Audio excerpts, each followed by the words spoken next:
Welcome to Fall Rise Give, a space where we invite you to dig into the real cause of your suffering, looking at opportunities for growth with a change in your beliefs, thoughts, and actions so you can be your true self and be inspired. Join us as we explore life's ups and downs and navigate the twists and turns, sharing stories of resilience, hope, and the transformative power of giving back. Whether you're looking for a change, in recovery, or simply seeking inspiration, this podcast is your go-to for candid conversations, raw emotions, and a whole lot of heart. Tune in and discover how to fall, rise, and give back on life's extraordinary journey.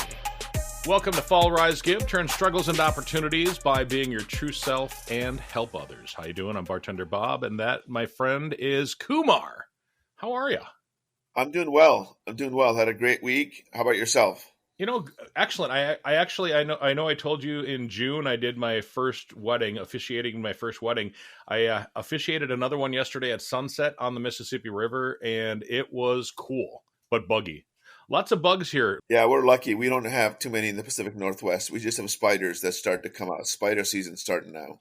Yeah, we have spiders around here too, and it's crazy how spidery they are. We were just out having coffee this morning before we started recording this podcast, and there's a big spider crawling in between the LP tank and the gazebo, and the web was huge, and the spider was probably the size of my thumbprint. And Monique did one of these. Jump back a little bit afraid. This week we are going to try to tackle the big one, responsibility. And responsibility is something that we all need to take for our own actions. I know that once I realized that in my life, once I realized that you have to stand up and just say, hey, you know what? I'm the one that made this mistake. I'm the one that did this. I'm the one that did that. My life felt a little bit better, and I know that we have a guest this week, and it's somebody that you, Kumar, know. And why don't you introduce our guest, and then we can go from there. Yeah, Emily is a pretty amazing person. Met her through the Attitude Adjustment Program. She's got a very interesting story of falling a bunch of times and rising. And she's very inspiring in a lot of ways. I think people who struggle a lot, that overcome them, have a great story to tell. And she's a huge fan of the podcast and has been promoting it in across different attitude adjustment channels, and friends with our previous guests as well, Maya and Gabe. And so, yeah, I'd love to have her on the show and talk about her story. Excellent. Emily, welcome to the show. I appreciate you taking time out of your day to do this. So tell us a little bit about yourself. So I am originally from Indiana, and I've been in Seattle for about 4 years now. I am intimately familiar with the Attitude Adjustment Program and have come and gone from that program a few times in my life, and had several falls with the legal system and just getting in trouble because of my drinking. And I just recently celebrated my 36th birthday. Was on Friday, this Friday the 13th. I turned 36. And 6 days before that, I celebrated 1 year of no alcohol. So good for you. I am rising for sure, and just feeling really good and feeling really grateful. You mentioned that, so 1 year, so basically a year and a week ago, you stopped drinking. What made you stop drinking? Was that the first time that you stopped drinking? No, that was, I had several times going out and doing a little more research. And I, throughout college and after college, really struggled with, I had several DUIs, and I just couldn't imagine my life without drinking. I couldn't imagine being a young person in America going out, and the culture is just so, it's just so enveloped in our culture to be drinking, and the guilt and shame of after you've been drinking, it's just our culture has made it really funny and silly that you're blacked out drunk or that you don't remember what happened. And I think I really kind of bought into that and didn't realize how many people felt the same as I do, how many people were struggling, how many people wanted to have a better life for themselves and try something different. And I actually went to a women's rehab in Seaside, Oregon, This coming December, it'll be 2 years ago. And my family had an intervention with me after a couple of my two very best friends from childhood spoke with them and let them know that I was really heading down a bad path.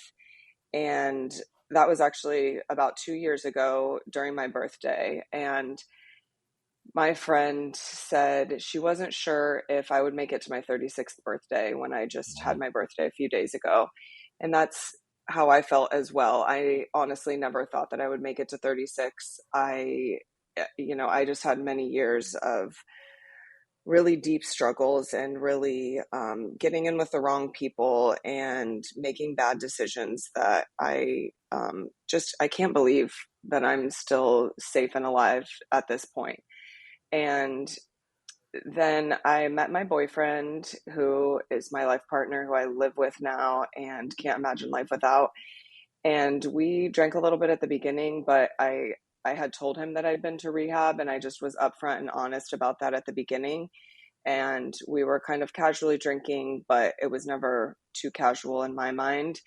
And things just came to a head, and he is the one who really held me accountable in that moment. And um, I came crawling back to the attitude adjustment program and seeing everybody and the welcome and love and light that they gave me. They say they love you until you are able to love yourself. And that was really true for me. There were a couple different groups that I went to that really just paved the way for me and showed me that there's a better way of life. And I really wasn't sure about it, to be honest with you, when I first started. And when I went to the rehab, I didn't know that it was an AA based program.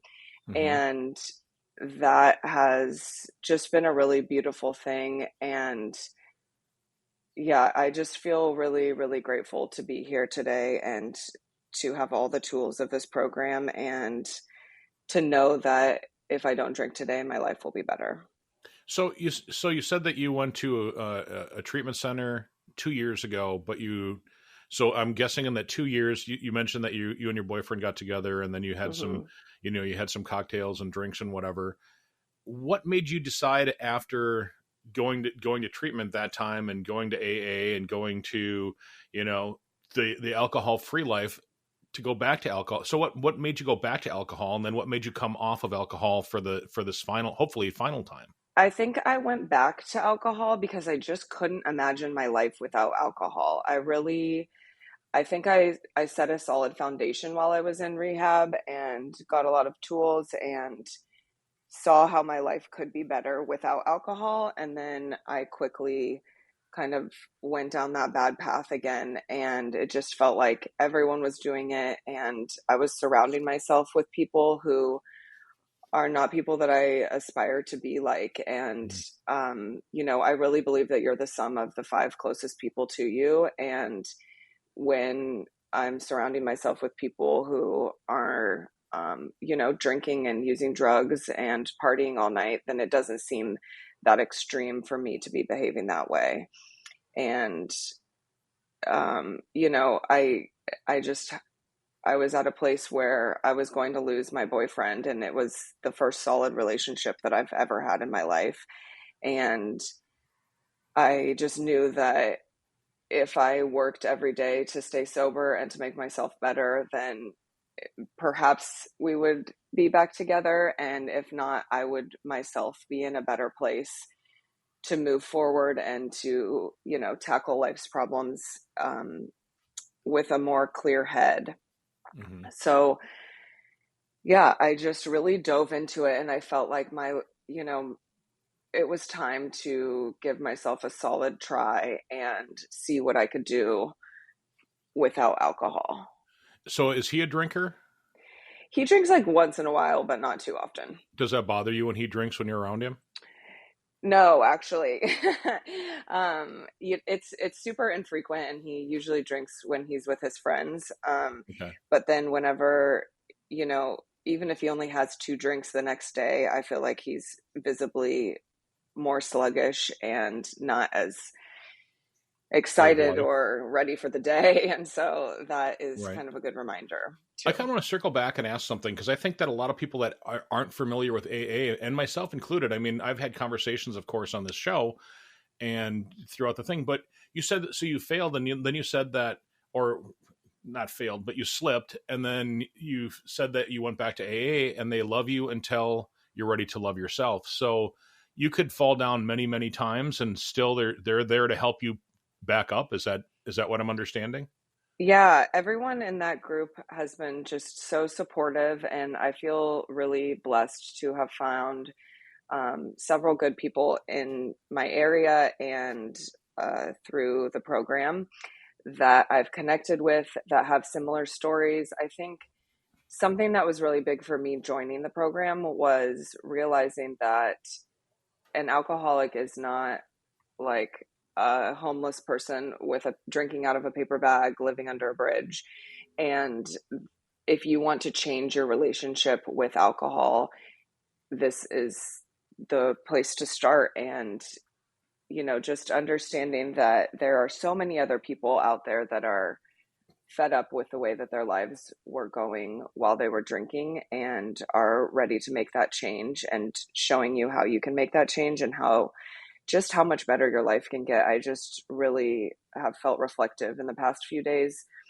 Last year being 6 days sober on my birthday, and then this year being a year and 6 days sober, the difference is just absolutely mind blowing, and how many things, every single thing in my life has changed for the better. And I just Mhm. am in awe of the abundance and the little things, the spiders. Actually, I love the spiders. I've never slowed down to like watch a spider making its web, and now we notice spiders all the time. We moved just a couple months ago, and I'm in just a beautiful, better neighborhood, and I have an amazing apartment that I manage the building that I'm in, actually, and I got that job through my restaurant job that I work at now. And yeah, things are just really unfolding for me and working out for me, and I think a lot of that is due to my positive attitude and just being a person of gratitude. You've hit a lot of the words that we've talked about in the past, like gratitude, and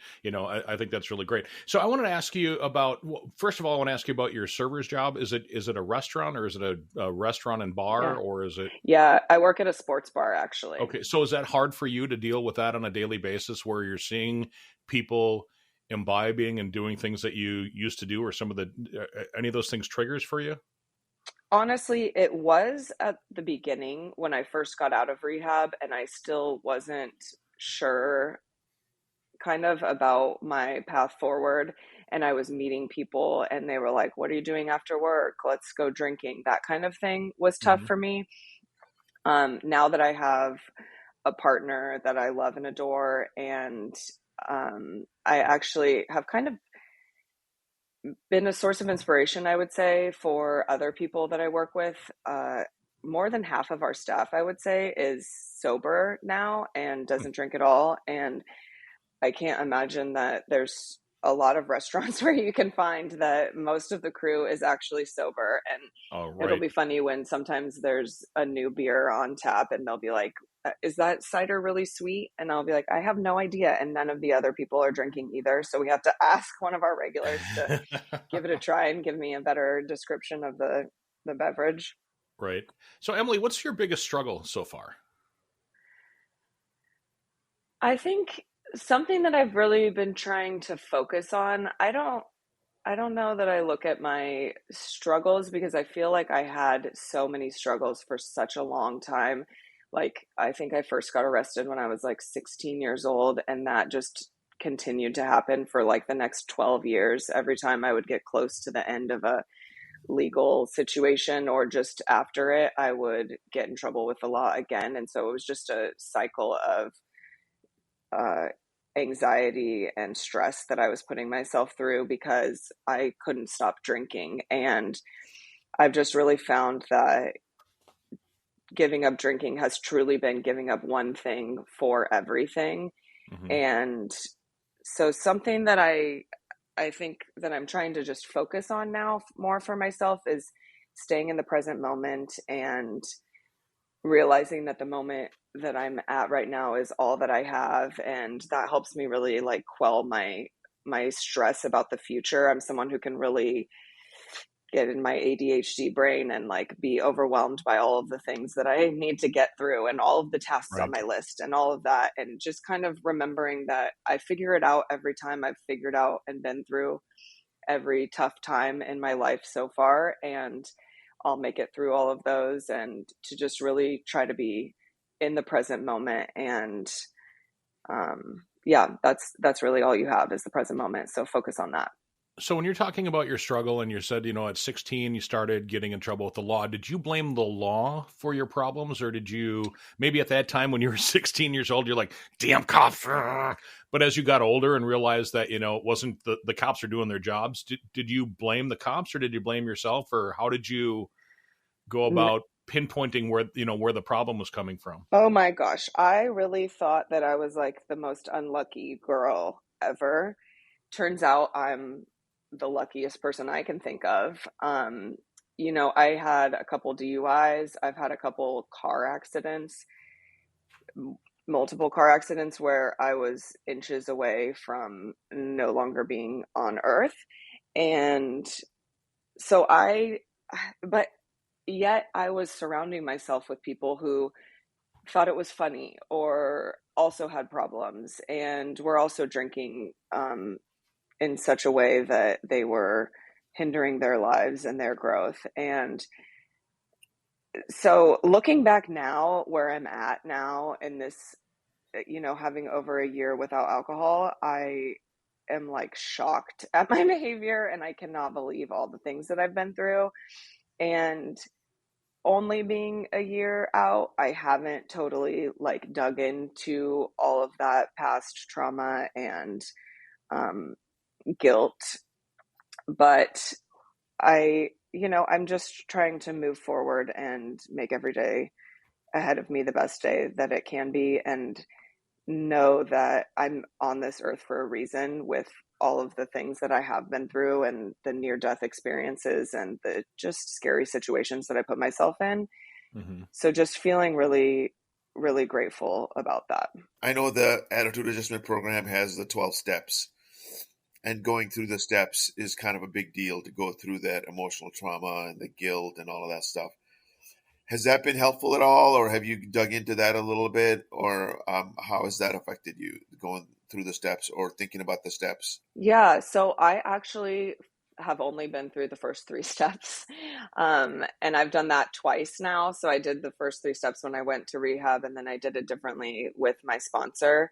And um, yeah, I just haven't quite gotten to tackling step four yet. I think that I'm really in a place of like protecting myself and trying to stay on this like healthy, happy path, and just really protecting my energy and my mind as I'm healing. And I am looking forward to getting to the steps, but I haven't gotten very far yet. I do think though that getting through the first three and having this different relationship with a higher power has been absolutely life changing.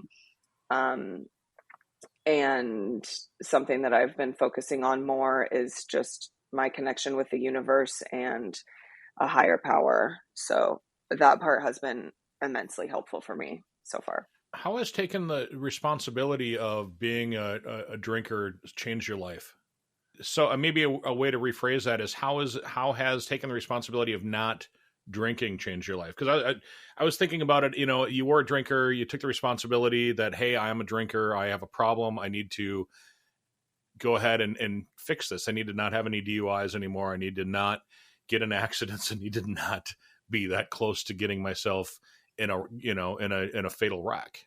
I think my responsibility now is, I don't know, I feel a sense of responsibility to my family and the people close to me to kind of live the life that I always could and the life that I deserve. And I I don't know. I feel really lucky to be where I'm at and know that my life would not have been this way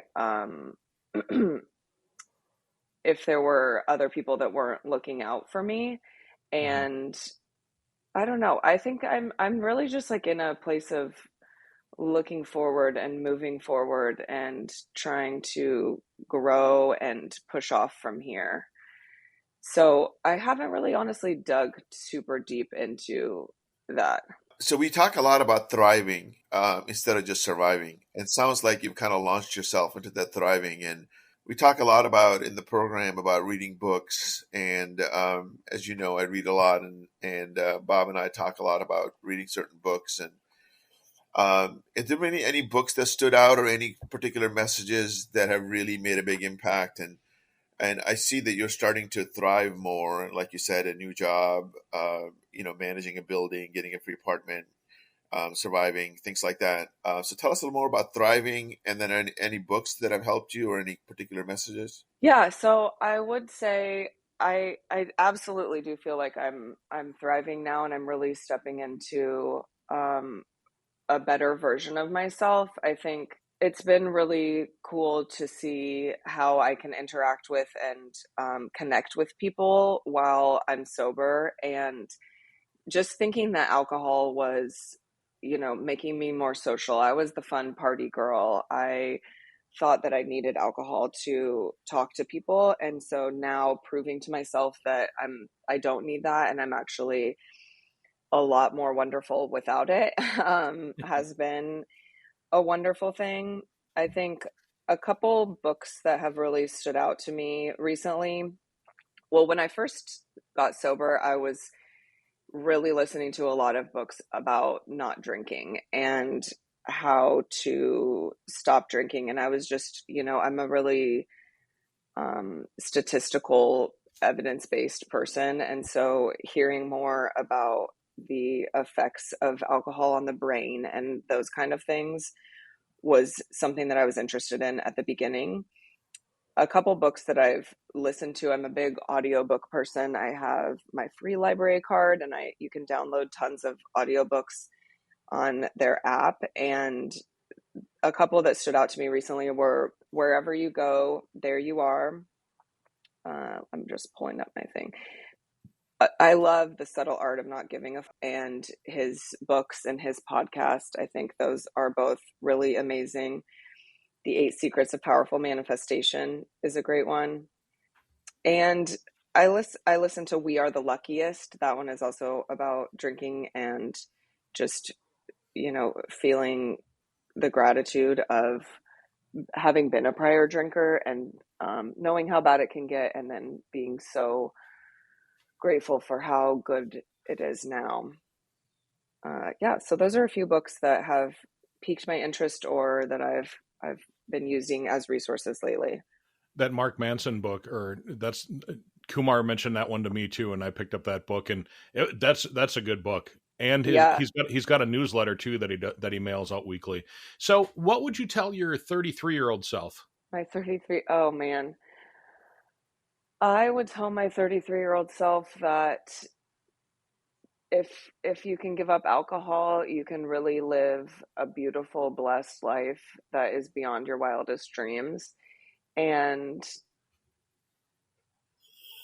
yeah, I think I really honestly didn't think that I was going to make it to 36 when I was 33, and looking back Right. on what I was doing on my 34th birthday versus what I did a few days ago for my 36th birthday has been really a shocking comparison for me mentally. So, if you would have had that chance to tell your 33-year-old self that, would your 33-year-old self have believed that you would have No, been a year sober at 36? no, no.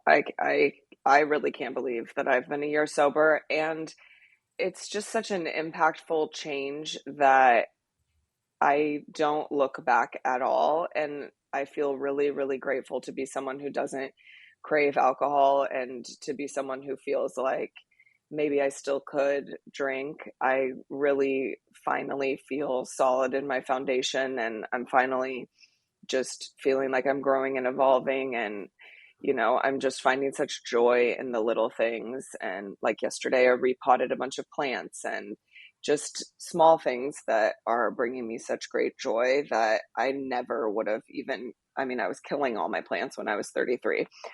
So it's just They don't a drink start. alcohol, Yeah. Emily. They don't like alcohol. Hey, I have a question. I want to ask both of you guys this question. And you just said that maybe I can drink, maybe I can have a drink, and is that a common thread? I mean, is there a lot of people in AA that believe that they could have a drink and be okay? I can just have one and be fine.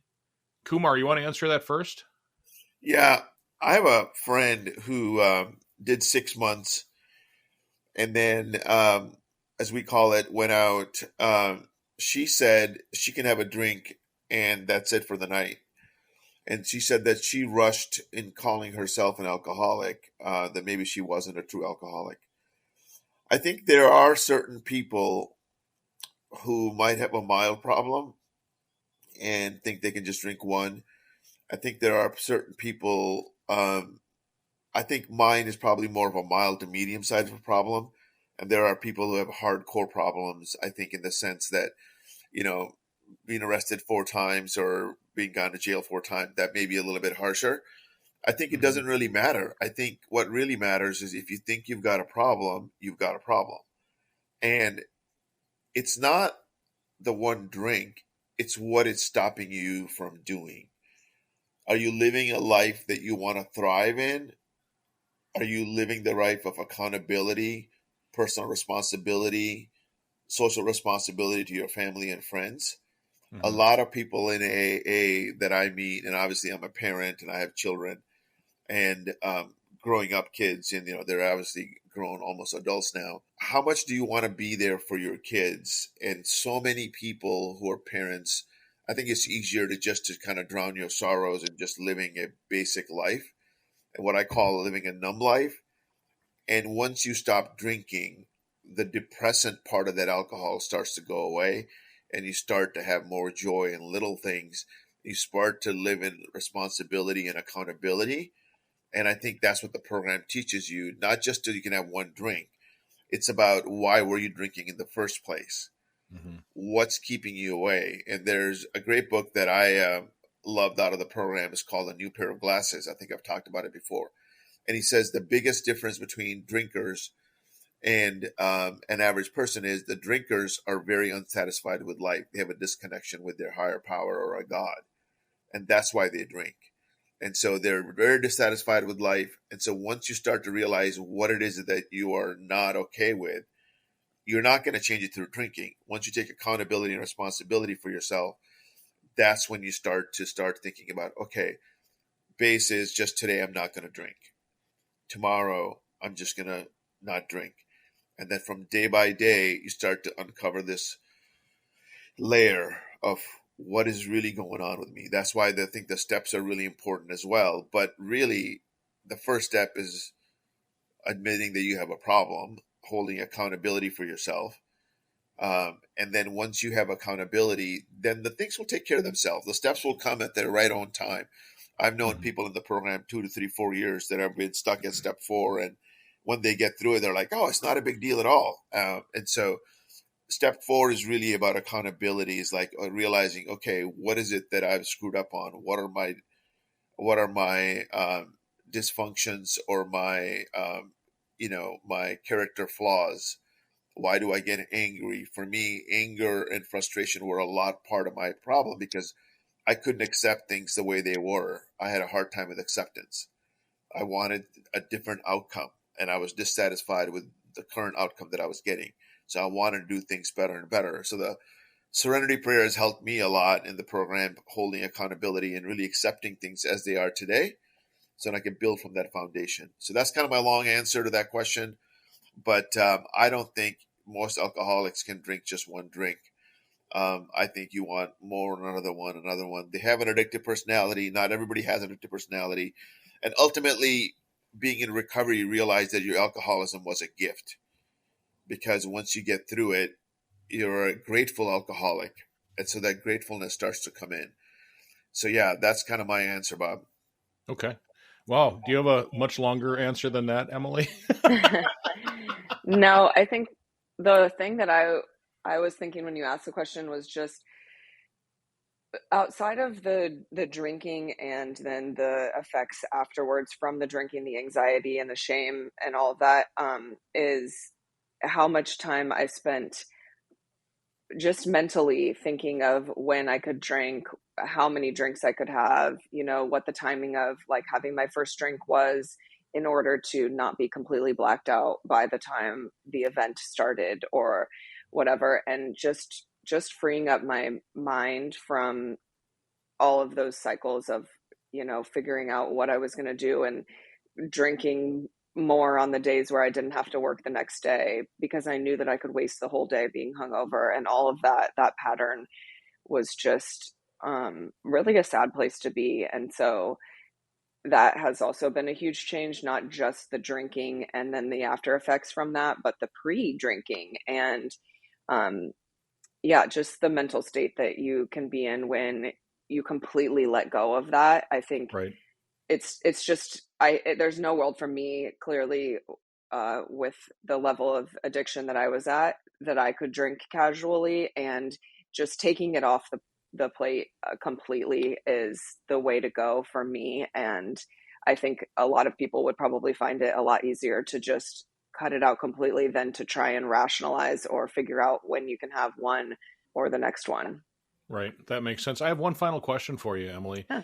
How do you want to be known? I just really want to be known as a positive person who comes to people with no judgment and is accepting of others and just brings a light and love to a space. I think, I'd been serving before I got sober. I've been a waitress for a long, long time. And I was feeling not great about, being a waitress at 36 and just not where my life I thought was going to be. And I've just realized the impact I can make on people on a daily basis. And if I can just spread love and light and happiness and excitement to other people to just kind of like raise the vibration of the space that I'm in, then those people go out and raise the energy where they're at, and to just try and be a positive, understanding person for others. That's excellent. Kumar, have any final thoughts?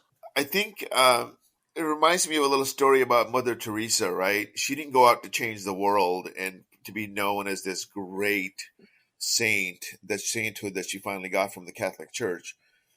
She wanted to just do the laundry of the poorest of the poor in Calcutta, right? And she just wanted to raise the energy level or the cleanliness and bring God or the higher power to those kids and the lepers in Calcutta. And I think it's the little things that we do that add up to a lot bigger things. We're not trying to change the world. And I think Gandhi said this as well. Like, if you want to change the world, first thing you got to do is change yourself. Have the ability to be able to change yourself and who you are.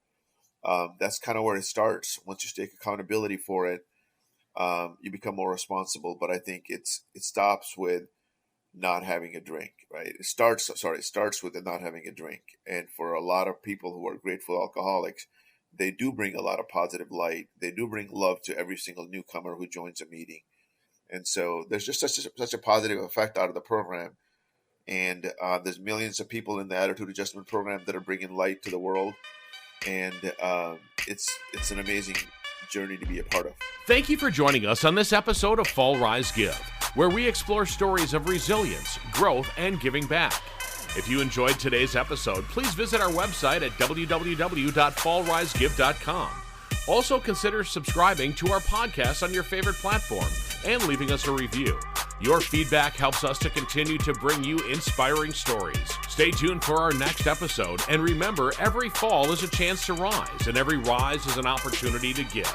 Until next time, keep falling, rising, and giving. This is Fall Rise Give, produced by podcastforhire.com. Thank you for listening.